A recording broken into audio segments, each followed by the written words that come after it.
ఈ శ్రావణ మాసంలోనే మంగళగౌరి వ్రతాలు చేసుకుంటూ ఉంటారు.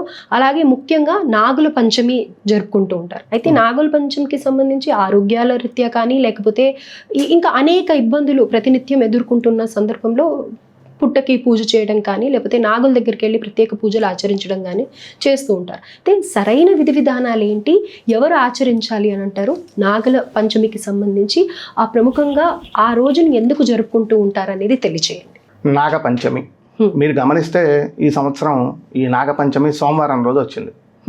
శ్రావణ మాసంలో శుక్రవారాలతో పాటు విశేషమైనటువంటి రోజులు అన్నీ దాదాపుగా విశేషమనే చెప్పాలి. ఎందుకంటే సోమవారం శివుడికి సంబంధించింది. శ్రావణ సోమవారాలని ఉత్తర భారతంలో బాగా విశేషంగా చేస్తూ ఉంటారు. తర్వాత శ్రావణ మంగళ గౌరీ వ్రతం అని మంగళవారాలు చేస్తాం. తర్వాత శ్రావణ శనివారాలు వెంకటేశ్వర దీపారాధనలు, శని బాధలు ఉండేటువంటి వారు ఆ రోజు బాగా విష్ణు ఆరాధన ఎక్కువ చేస్తూ ఉంటారు.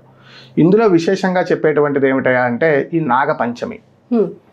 సర్పము అనేటువంటి శబ్దం మనకు వచ్చినప్పుడు ఎప్పుడైనా సరే సహజంగా మనం ఏమనుకుంటాం, వివాహ సంబంధమైనటువంటి కుజదోషములు లేదా సంతాన దోషములు లేదా పుట్టినటువంటి సంతానానికి ఉండేటువంటి ఆయుధ దోషములు ఇవి పోవటానికి ఈ సర్పారాధన చేసుకోవాలి అని మనం చెప్తూ ఉంటాం. అసలు ఈ శ్రావణ మాసం వచ్చేటువంటి ఋతువు కనుక మీరు గమనిస్తే దీనికి ముందు ఆషాఢంలో మనకి చాతుర్మాస్యం ప్రారంభమైంది. ఆషాఢ పౌర్ణమికి 4 నెలల పాటు సన్యాసుల్ని కూడా ఎక్కడికి తిరగద్దు, ఈ 4 నెలలు ఒక దగ్గరే ఉండమని చెప్తారు. ఎందుకని మామూలుగా సన్యాసి అసలు ఈ రోజు ఇక్కడ భోజనం చేస్తే ఆ రోజు అదే ఊర్లో నిద్ర చేయకూడదు, ఆయన వాళ్ళకు ఉండేటువంటి సన్యాస నియమం. అలాంటిది ఆ గ్రామస్తులంతా కూడా ఆషాఢ పౌర్ణమికి మీరు ఇక్కడే ఉండండి, 4 నెలలు ఎక్కడికి వెళ్ళొద్దు అని చెప్తారు. ఎందుకని బాగా వర్షాలు పడి నదులు బాగా విపరీతంగా పొంగేటువంటి సమయం ఇది. నదులు బాగా నీళ్ళు బాగా ఎక్కువైపోయినాయి అనుకోండి, ఏమవుతుంది, సహజంగా భూమిలో ఉండేటువంటి ఈ జీవాలన్నీ కూడా బయటకు వచ్చేస్తూ ఉంటాయి. సరీసృపాలు కానీ ఎలకలు కానీ ఇత్యాదులన్నీ కూడా వీటిని చూసి మన ప్రజలు సహజంగా భయభ్రాంతులకు గురవుతారు. అవి మనల్ని చూసి భయానికి గురైనా కూడా అవి మనల్ని ఏమీ చేయలేవు దగ్గరగా వెళ్తే తప్ప. వీళ్ళు 10 మంది ఉండి ఏ సర్పాన్ని చూసారనుకోండి దాన్ని చంపేస్తాం. కనుక అందుకనే మన దాంట్లో మీరు గమనిస్తే ప్రతి జంతువుకి ఏదో ఒక దేవతామూర్తిని ఆపాదించేసి వాటిని ఈ ప్రకృతి సమతుల్యతను దెబ్బతీయకుండా చూస్తూ ఉంటాం. తర్వాత ఇది మనకి లౌకికంగా కనిపించేటువంటి విషయం. అందుకని సర్పానికి పూజ అనగానే అది ఎక్కడ కనిపించినా దండం పెట్టుకుని వెనక్కి వెళ్ళిపోయాం అనుకోండి, అది వెళ్ళిపోతుంది. సహజంగా అవి కూడా మన నుంచి పారిపోవాలనే చూస్తాయి. అవేమి ఎదురుకుండా వచ్చి మనతో పోరాడాలని చూడవు. కాబట్టి నువ్వు దానికి భగవత్ స్వరూపం దండం పెట్టుకుని ఏదో వెనక్కి వెళ్ళిపోయావు అనుకోండి, అది వెళ్ళిపోతుంది. కానీ ఈ ఆలోచన నీకు రావాలి అంటే నువ్వేం చేయాలి, ఎప్పుడో సడన్గా చూసావు అనుకోండి భయం వేస్తుంది ఫస్ట్. అందుకని ఈ భయం పోవటానికి ఏం చేస్తారా అంటే ఈ నాగపంచమి, నాగుల చవితి ఇత్యాది పర్వదినాల్లో ఆ సుబ్రహ్మణ్య స్వామి విగ్రహాలు చూపించడం చిన్నపిల్లలు బాల్యం నుంచి అలవాటు చేస్తారు వాళ్ళకి. ఇది లౌకికంగా మనకు కనిపించేటువంటి విషయం. తర్వాత కుజుడు రాహువు సంతానానికి వివాహానికి కారకులు. కుజదోషం ఉంటే వైధవ్య దోషం ఇవన్నీ కూడా కలుగుతూ ఉంటాయి. అందుకని మీకు ఆ వైధవ్య దోషం ఉండేటువంటి వారికి ముందే వేప చెట్టుతో వివాహం చేయటం, అదే మగవారికి అయితే తెల్ల జిల్లేడు చెట్టుకిచ్చి అర్క వివాహం చేస్తారు. కదలి వివాహం అరటి చెట్టుతో వివాహం చేయటం ఆడవారికి అయితే ఇవన్నీ ఉంటాయి. చేసి అరటి చెట్టు నరికేస్తారు, అంటే ఆ మొదటి భర్త చనిపోయాడు అన్న దాంతో సమానం అని. ఈ వైధవ్య దోషాలు ఎవరి వల్ల వస్తాయి? కుజుడి వల్ల, రాహు వల్ల వస్తాయి. ఈ కుజరాహువులు ఇచ్చేటువంటి వైధవ్య దోషాలు తొలగించేటువంటి శక్తి ఎవరికి ఉందా అంటే గౌరీ అమ్మ వారికి ఉంది. అందుకని విశేషంగా శ్రావణ మాసంలో ఈ గౌరీ పూజ, గౌరీ వ్రతం చేయమనేటువంటి కారణం అది. అంటే ఇప్పుడు కుజదోషంలో మనకి మామూలుగా ఈ జైలుకి వెళ్ళడం కానీ నిందలు పడటం కానీ ఇలాంటివి కూడా చూస్తూ ఉంటాం కదా, మరి వారు కూడా ఇలా నాగుల పంచమి జరుపుకోవచ్చు అంటారు? ఇప్పుడు సహజంగా కొన్ని ప్రత్యేకమైన శాంతులు వాటికి దోషాలు ఉన్నవారు మాత్రమే చెయ్యాలి. ఇవన్నీ కూడా మన విధులు. శ్రావణ శుక్రవారం పూజ చేయాలి, అది విధి మనకి. ఇక ఇందులో వీడు చేయొచ్చా వీళ్ళు చేయకూడదా అనేటువంటి మాట లేదు, అందరూ చేసి తీరాల్సిందే. వినాయక చవితికి గణపతిని ఆరాధన చేయాలి, అది విధి. నేను చెయ్యక్కర్లేదు, నాకు నీలాప నిందలు పడవు, నాకు ఆ భయం లేదు అంటానికి లేదు, అది విధి. లేదు ప్రత్యేకమైన ఏదైనా శని త్రయోదశి ఉందనుకోండి, ఆ రోజు శనికి తైలాభిషేకం చేసి శనిదానం ఇమ్మన్నాం అనుకోండి, అది శని బాధ పీడితులు ఎవరైతే ఉంటారో వాళ్ళు చేసుకుంటే సరిపోతుంది. వాళ్ళు తప్పకుండా చేసుకోవాలి, కానీ అందరూ కూడా జరుపుకున్నంత మాత్రం నష్టమేమీ లేదు. అందరూ చేసుకుంటే నష్టమేమీ లేదు. అవన్నీ ఏమిటాయంటే ప్రత్యేకమైన శాంతులు, ఇవి విధులు. ఇవి నువ్వు ఖచ్చితంగా చేసి తీరాలి. దేనికి చేసి తీరాలి అంటే ఇందాకని చెప్పుకున్నట్లుగా సర్పం నీకు ఎదురు పడకూడదు, నువ్వు సర్పానికి ఎదురు పడకూడదు. ఇది లౌకికంగా కనిపించేటువంటి విషయం. తర్వాత మీరు ఆ రోజు గమనిస్తే ఈ పుట్టలో 3 ఉత్తరాయణలు పాలుపోయమని. సహజంగా ఎప్పుడైనా కూడా మన ఆచారం పెట్టినటువంటి సందర్భంలో ఉండేటువంటి ఉన్నత ఉద్దేశం చాలా అద్భుతంగా ఉంటుంది. తరాలు గడిచే కొద్దీ ఆ ఉద్దేశం అసలు ఎవరికి అర్థం కాదు. పొట్టలో పాలు పోయమనగానే 11 లీటర్ల పాలు 21 లీటర్ల పాలు పోసేస్తూ ఉంటారు తీసుకుపోయి. అసలు అంత అవసరం లేదండి. అసలు పాలు ఎందుకు పోయమంటారు? తాగని తాగదు పాలు పాము అని అనేసి అని అంటారు కదా. పాలు ఎందుకు పోయాలి అంటే మీకు ఇందాకని చెప్పుకున్నట్టుగా చంద్రుడు మనఃకారకుడు. చంద్రుడికి సంబంధించినటువంటి ద్రవ్యం ఏంటంటే క్షీరం. నువ్వు తేలిగ్గా లభించేటువంటిది వెండి, ఇవన్నీ కూడా చంద్ర సంబంధం. అందుకే మీకు ఈ రాహుకేతు గ్రహణాలు అయినప్పుడు ఆ వెండితో చేసినటువంటి నాగ పడిగను దానం ఇమ్మని చెప్తాం. దేనికి ఇమ్మంటాం అంటే చంద్ర సంబంధమైనటువంటి లోహం అన్నమాట అది. అది వెళ్ళి నువ్వు కిలోలు వెండి పోయలేవు కదా.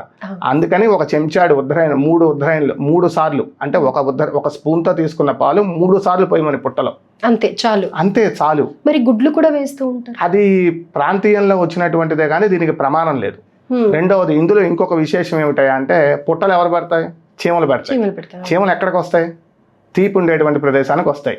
ఈ పాలు కూడా ఎలా వేయమని, కొద్దిగా తేనె, ఒక చుక్క, దాంతో ఈ పాలు బాగా కలిపి అది 3 ఉద్ధరణలు వేయమని. వేస్తే ఏమవుతుంది? 3 ఉద్ధరణలు 3 సార్లుగా వేస్తే ఆ పుట్ట ఇలా ఉంటుంది పొడుగ్గా. అసలు కిందకు కూడా వెళ్ళదు అది. ఓన్లీ ఆ గోడల వరకే ఉంటుంది. ఉండి ఆ గోడలు బలిష్టం అవుతాయి. రెండవది చీమలు ఇంకా ఆకర్షితమయ్యి ఇంకా ఎక్కువ అక్కడ పుట్టల్ని పెడతానికి అవకాశం ఉంటుంది. ఇప్పుడు మనం పాలు పోయాలన్నా పుట్టలు దొరకట్లేదు మనకి. పుట్టలే అంతా మనుషులమే ఉన్నాం ఎక్కడ పడితే అక్కడ. కనుక దీంట్లో అంతరార్థం అది పాలు పోయటం అనేది. తర్వాత చంద్ర సంబంధమైన ద్రవ్యాన్ని అక్కడ వదులుతున్నాం, అదే తీర్థంగా తీసుకుంటున్నాం. ఇంకా మీకు గమనిస్తే బెల్లము, ఈ బియ్య పిండితో చేసిన చనివిడి అక్కడ, లేదంటే నువ్వులు బెల్లంతో చేసిన చిమ్మిలి నైవేద్యంగా పెడతారు. అవును, చాలా ఎక్కువగా వినిపిస్తూ ఉంటుంది. ముఖ్యంగా నాగులు అనగానే చిమ్మిలి పెట్టాలి అని పెట్టమని. అసలు సంతానం లేని వాడికి మందు కూడా ఆ చిమ్మిలే. బెల్లము నువ్వులే. నువ్వుల్లో ఉండేటువంటిది ఏంటి? కాల్షియం. మనందరికీ తెలిసిందే. బాగా ఎక్కువ గ్లాస్ పాలకంటే ఒక చెంచా నువ్వుల్లో ఎక్కువ ఉంటుంది కాల్షియం. వీడికి కావాల్సింది ఏంటి? వివాహమైనటువంటి వధువులకు కావాల్సింది ఏమిటి? బలం. ఆ బలం దేంట్లో ఉంది? ఆ చిమ్మిల్లోనే ఉంది. అది ఇప్పుడు ఎందుకు తినాలి? ఈ శ్రావణ మాసంలో ఇందాకని చెప్పినట్టు వర్ష ఋతువు. మీకు గమనిస్తే ఇది వేడి కాదు, చలి కాదు. వేడి నీళ్ళు స్నానం చేయాలో తెలియదు, చన్నీళ్ళు స్నానం చేయాలో తెలియదు. ఒక రకమైన వాతావరణం. ఈ బెల్లం ఏంటంటే వేడిని పెంచుతుంది శరీరంలో. ఆ నువ్వులు కూడా వేడే. కనుక ఇది తినటం వల్ల దాన్ని ప్రసాదంగా పెట్టి శరీరంలో ఉండేటువంటి అనారోగ్యాలు పోతాయి. ఇది మనకు కనిపించేటువంటి అర్థం. తర్వాత సర్ప సంబంధమైనటువంటి ఆరాధన. మీరు జాతక చక్రంలో చూస్తే పంచమ స్థానం సంతాన స్థానం. ఏమొచ్చింది ఇప్పుడు మనకి? నాగ పంచమి, 5వ తిథి వచ్చింది. ఈ పంచమి తిథిలో ఆ సర్పారాధన చేయమని. తద్వారా నీకు జాతకంలో ఉండేటువంటి ఆ పంచమ సంబంధమైన దోషాలంటే సంతాన సంబంధమైన దోషాలు ఏమన్నా ఉంటే పోతాయని. తర్వాత సుబ్రహ్మణ్యేశ్వర స్వరూపంగా చూస్తాం. సుబ్రహ్మణ్యేశ్వర స్వామి ఇందాకని చెప్పుకున్నట్టుగా కుజుడికి అధిదేవత సుబ్రహ్మణ్యేశ్వర స్వామి. ఆ సుబ్రహ్మణ్యేశ్వర స్వామి రూపంలో చూసి ఈ సర్పారాధన చేస్తాం. మీరు ఏదైనా గమనిస్తే మీరు ఓన్లీ పూజ చేయటం వరకే ఉండదు, ఆ రోజంతా అదే దీక్షలో ఉంటాం మనం. శాకాహారం, బ్రహ్మచర్యం ఇత్యాది దీక్షలు ఏవైతే ఉన్నాయో ఈ వరలక్ష్మి వ్రతానికి కానీ, లేదంటే ఈ నాగుల పంచమికి కానీ, లేదంటే మంగళగౌరి వ్రతానికి కానీ, దేనికైనా సరే ఇదే దీక్ష. అంటే ఎందుకు ఇదంతా అంటే ఆ రోజంతా దానికి సంబంధించినటువంటి ఆలోచనలోనే ఉండాలి. ఎలా ఉంటావు? ఉపాసన చేయటమే, మంత్రజపం చేయటమే, ఆ స్తోత్రం చదవటమే. అంతకుమించి ఎలా ఉంటాం? వేరే భజన చేస్తావు. ఇదే కదా. ఏదైనా ఒక విషయం గురించి, భగవత్ తత్వం గురించి నువ్వు తెలుసుకోవాలి అంటే ఈ 4-5 మార్గాలు తప్పించి ఇంకో మార్గం లేదు. అంటే ఆ రోజు సుబ్రహ్మణ్య ఆరాధన చేయమంటాం, సుబ్రహ్మణ్య స్వామి ప్రసాదం తీసుకోమంటాం. ఇంకా మీరు విశేషంగా గమనిస్తే ఈ నాగుల పంచమికి చిన్నపిల్లలు 7 సంవత్సరాలు 8 సంవత్సరాల్లోపు ఉండేటువంటి పిల్లలకు ఒక రాగి చెంబులో తేనె, ఆ తేనె వేసి దానం ఇస్తూ ఉంటారు. బ్రాహ్మణ వేద విద్యార్థులు ఎవరైనా ఉంటే 7వ సంవత్సరంలో ఉపనయనం అయిపోయిన విద్యార్థులు, అంటే 10వ సంవత్సరం రాకూడదు వాడికి, 2 అంకెల సంఖ్య వయసు రాకుండా 7, 8, 9 వరకు అనుకోండి. ఎందుకంటే సుబ్రహ్మణ్య స్వామి ఆ కౌమార దశలో ఉంటాడు. కుమారస్వామి కౌమారం, అది కౌమారం దాటితే యువకుడిక. 11 తర్వాత నుంచి వాడికి 12, 13 నుంచి టీనేజ్లోకి వెళ్ళిపోతాడు. 10 నుంచి దానికి ప్రీ టీనేజ్, 10 నుంచి వాడికి దానికి సంబంధించినటువంటి అవగాహన వచ్చేస్తుంది. 9 వరకు అటు బాలుడు కాదు, ఇటు పెద్దవాడు కాదు. 5 ఏళ్ల వరకు బాలుడు, 5 దాటితే 9 వరకు వాడు కౌమారుడు. ఆ కుమార వయసులో ఉంటాడు వాడు. ఆ వయసులో వాడికి ఏమిటి? వాడికి అటు బాలత్వం ఉండదు, ఇటు పెద్ద మనిషి తరహాగా కూడా ఉండడు. మీరు గమనిస్తే ఆ వయసులో పిల్లలు ఎలా ఉంటారు? చంచలంగా ఉంటారు. అందుకనే వేదం ఆ వయసులో ప్రారంభించమని. అంటే వాడికి వేద బీజం పడేదే ఆ వయసులో. ఆ కౌమార వయసులో ఉండేటువంటి విద్యార్థిని తీసుకుని వెళ్ళి వేద పాఠశాలలో వేస్తే వాడికి బీజం పడటమే వేద బీజం పడుతుంది. కాబట్టి వాడు యువకుడు అయ్యేసరికి వేదం చదువుకుని బయటకు వచ్చేస్తాడు. వాడికి వేదం తప్ప ఇంకొక ఆలోచన ఉండదు. అటువంటి విద్యార్థికి తేనె నింపినటువంటి పాత్ర, శక్తిని కొద్దీ వెండి, రాగి, ఇత్తడి, ఇక ఎవరైనా కూడా బాగా ఇంకా విశేషంగా వివాహం ఆలస్యం అయ్యేటువంటి వాళ్ళు, తర్వాత సంతానం ఆలస్యం అయ్యేటువంటి వారు, వీరు ఈ కార్యక్రమం చేయడం చాలా మంచిది. అంతేకాక ఈ చిమ్మిలి ప్రసాదం బాగా ఎక్కువగా చేసి కొంత అక్కడ పుట్ట దగ్గర పెట్టి కొంత వీరు ప్రసాదంగా తీసుకుని ఆ వచ్చినటువంటి వారందరికీ కూడా పంచాలి. దీనివల్ల కూడా ఈ సంతాన సంబంధమైన దోషాలు తొందరగా పోతాయి. ఈ దంపతుల మధ్యన అన్యోన్యత, ఆ తర్వాత సంతానం. అందుకనే మీకు గమనిస్తే రెండు పక్కపక్కన వచ్చినాయి ఈసారి. సోమవారం ఏమో నాగపంచమి, మంగళవారం శ్రావణ మంగళ గౌరి పెడతాం. మంగళ గౌరి, మాంగళ్య గౌరి, మీ కులదేవత, ఇష్టదేవత ఎవరన్నా ఉండనివ్వండి, వివాహంలో మీకు మంగళసూత్రానికి ఏం పూజ చేయిస్తారు? గౌరీ అష్టోత్తరం. వేరే ఇంకో మాట లేదు. ఎందుకని అంటే క్షీరసాగర మదనం, ఈ నెలంతా క్షీరసాగర మదనం చుట్టూతోనే తిరుగుతూ ఉంటుంది. మీరు గమనిస్తే క్షీరసాగర మదనంలో మొట్టమొదటి ఏమొచ్చింది అంటే హాలాహలం వచ్చింది. ఆ విషయం ఏం చేయాలి ఎవరికి అర్థం కావట్లా. చివరి తీసుకెళ్లి శివుడికి నమస్కారం చేసుకుని మమ్మల్ని కాపాడాలని అడిగారు. దేనికి ఆయన దగ్గరికే వెళ్ళాలి అంటే వాగర్ధావివ సంపృక్తో వాగర్ధ ప్రతిపత్తే జగత పితరవు వందే పార్వతీ పరమేశ్వరం. మీకు నాకేమన్నా ఇబ్బంది వచ్చింది ఎవరికి చెప్పుకుంటాం? ఈ వయసైనా అమ్మ నాన్నలకే చెప్పుకోవాలి ఇలా వచ్చింది కష్టం అని. బహుశా వాళ్ళు తీర్చలేకపోవచ్చు, తీర్చగలగచ్చు, అది వారి వారి శక్తి. కానీ మన సమస్య అయితే వారికి చెప్పుకుంటాం, మనసు తేలికవుతుందనే భారంతో. వీళ్ళంతా వెళ్ళి ఆ తల్లిదండ్రులకి చెప్పుకున్నారు, ఆది దంపతులకి. ఈయన వెంటనే గ్లాస్ తీసుకుని తాగేయలేదు, ఏమీ చేయలే ఈయన అసలు. పార్వతీ అమ్మవారి వైపుని ఇలా చూస్తాడు ఆ గౌరీ అమ్మవారు, ఆవిడ ఇలా అంటుంది తాగండి అని, కనుసైగా అంతే. తీసుకుని ఆయన తాగుతాడు. లోపలికి వెళ్ళిందా బ్రహ్మాండోదర తీర్థాన్ని, ఆయన ఉదరంలోనే అన్నీ ఉన్నాయని, బయట ఏమో దేవతలు రాక్షసులు ఉన్నారని. లోపలికి వెళ్తే లోపల ఉండేటువంటి ఈ యొక్క మానవుల ఈ సంతతి అంతా కూడా నాశనం అయిపోతుంది. బయట ఉంచితే దేవదానవ సంతతి నాశనం అయిపోతుంది. ఏం చేయాలి? అందుకని ఆయన దాన్ని గొంతులో ఉంచుకుంటాడు. లోపలికి వెళ్ళదు, బయటికి వెళ్ళదు, అక్కడ ఆగిపోయి ఉంటుంది అట్లాగా. అంటే ఏ స్త్రీ అయినా సరే తన భర్తకి చెప్పగలదా ఇంత ధైర్యంగా? ఇంత కష్టం వచ్చింది నన్ను కాపాడని పిల్లాడు అడిగాడు అనుకోండి, సరే వాడు బాధ వాడు పడతాడులే అంటుంది, కానీ ఈవిడ చెప్పదు. ఈవిడ ఎందుకు చెప్పింది అంటే ఆవిడ మాంగళ్యం మీద ఆవిడకి అంత నమ్మకం, అందుకని మాంగళ్య గౌరి అని ఆవిడకి పేరు. ఆవిడని ఉపాసన చేస్తే వైధవ్యాధి దోషాలు పోతాయి.